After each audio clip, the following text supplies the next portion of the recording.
I'm really happy with my relationship with sleep right now, and I think I have a good understanding of the benefits of sleep and how getting a good night's sleep really supports me in my waking hours. But what I don't think about all that often is what actually happens when we sleep.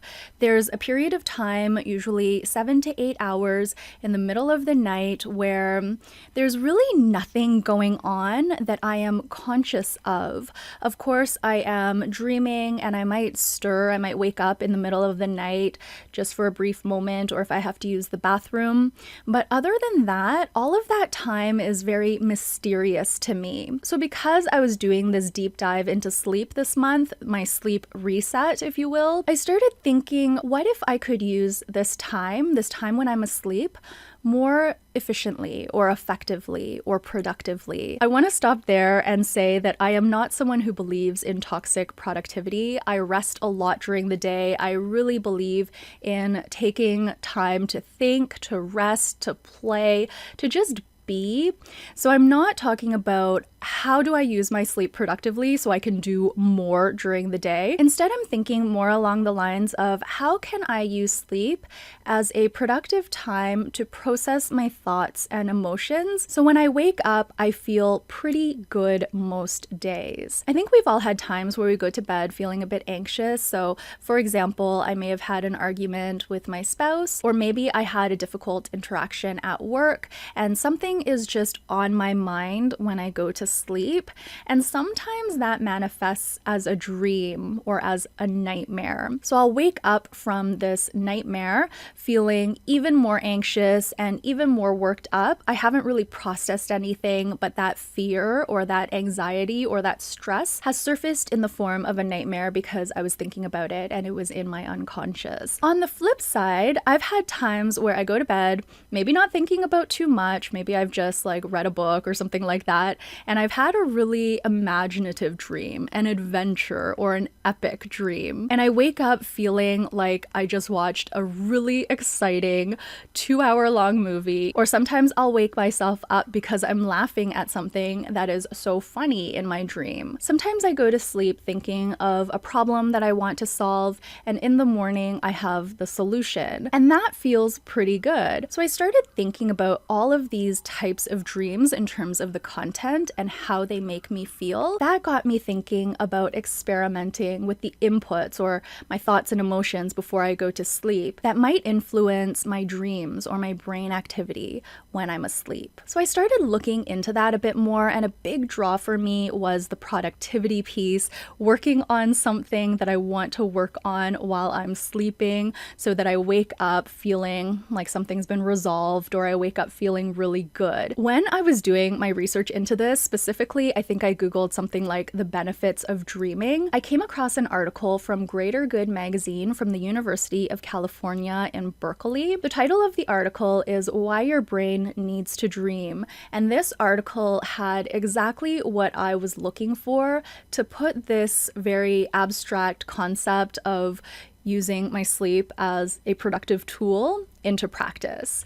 So this is what I'm going to do, and I just started last night, so this is very fresh. Before I go to bed, I'm going to think about how my day went, and I'm also going to think about how I want to feel the next day. Thinking about how my day went and how I want to feel tomorrow will help me hone in on what I want to accomplish when I'm sleeping, how I want to use my sleep as productive time. For example, maybe something happened during the day that caused me a bit of stress or anxiety, and I want to let that go. I don't want to wake up feeling stressed, feeling anxious, or holding on to any resentment or anything like that associated with what happened the previous day. So that's one scenario where I want to let something go overnight. I want sleep to help me do that, to give me more perspective or the bigger picture and realize that I'm really sweating the small stuff. Or maybe I've had a really good day. I don't really have anything I need to let go of overnight, but maybe I have a creative project or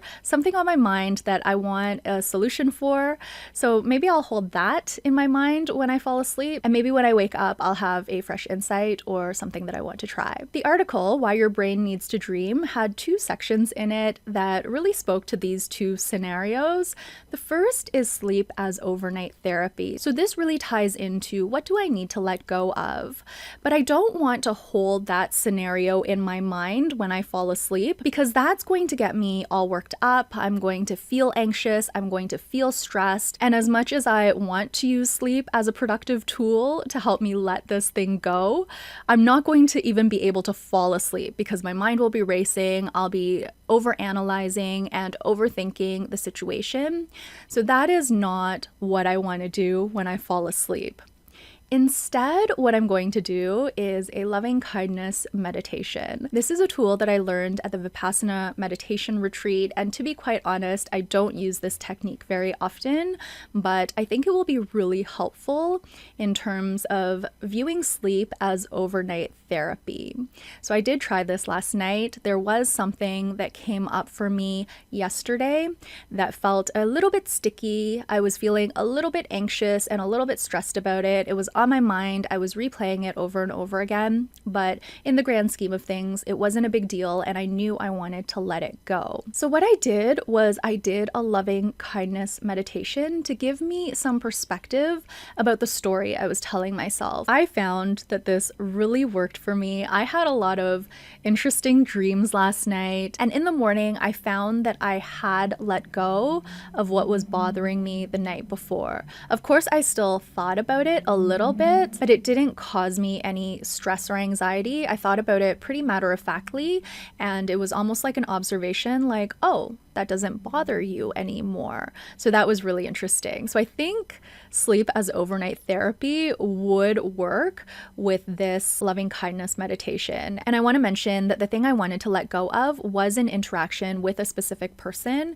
and that specific person was in my loving kindness meditation. So that's the through line. That was a lot about scenario 1 because that's the one I actually practiced last night. But the article also talks about scenario 2, which is sleep for creativity or problem solving. This was really super interesting to me because I love ideas. I have a lot of them, and I also really like to use my creativity. I like to think of creative ways to solve problems. So as I'm going to bed, I want to think about a problem that I want to solve. But this is a fun problem. This is a problem that's exciting, and I just want to hold that gently in my mind. I don't want to think about it too much because that might prevent sleep from arriving. If I think I'm going to get too excited to fall asleep, I will do like a 5-minute brain dump where I do stream of consciousness journaling to write out a bit about the problem just to get it all out of my mind so I can actually fall asleep. But I'm going to hold the general problem that I want to solve, this fun problem, this creative problem. And when I wake up, I'm going to jot down my dreams right away so I can see if my solution might be embedded in my dreams. So this one I haven't tried yet, but I do know I often wake up with ideas. So I think this will be fruitful for me, especially since I'm trying to recall and jot down my dreams. So these are the things that I'm going to try over the next little while. To summarize, I'm going to try to use sleep in 2 ways to help with my what I call productivity, but really I just want to feel good when I wake up. So one is using sleep as overnight therapy. I'm going to think of something I want to let go of. I'm going to practice a loving kindness meditation as I'm falling asleep, and hopefully that will influence my dreams and my brain activity to actually let go of the thing I need to let go of. The second way I'm going to try to use sleep as productive time is using it for creativity or problem solving. So I'm going to think of a problem, a fun problem that I want to solve. I'm going to try to hold that lightly in my mind as I fall asleep. And when I wake up, I'm going to try to remember my dreams and see if there are any solutions embedded in there. I do want to mention that I will be trying to remember my dreams every night. So even if my goal is to let something go overnight, in the morning, I still want to record my dreams just in case there are any nuggets in there. And if in either scenario, what I have in my mind is causing me to not be able to fall asleep because I'm overthinking overthinking or I'm overanalyzing, I'm going to do a 5-minute brain dump before bed where I do stream of consciousness journaling to let out all of those thoughts. So I'm really trying to be intentional with what I think about before I go to bed. So that will hopefully influence my dreams and my brain activity to do something productive overnight, knowing that I'm not going to be able to control this, knowing that it's not going to work 100% of the time. But even if it works a small portion of the time, I have a feeling I'll be able to train myself so that I get better at it over time. Those are all of the things I wanted to chat about today. Let me know down below if you have something you want to say about sleep or dreaming or anything related to what I've talked about in this video. I would really love to hear from you. That's going to be it for this video. I'll be back very soon with another one. Until then, please take care and bye for now.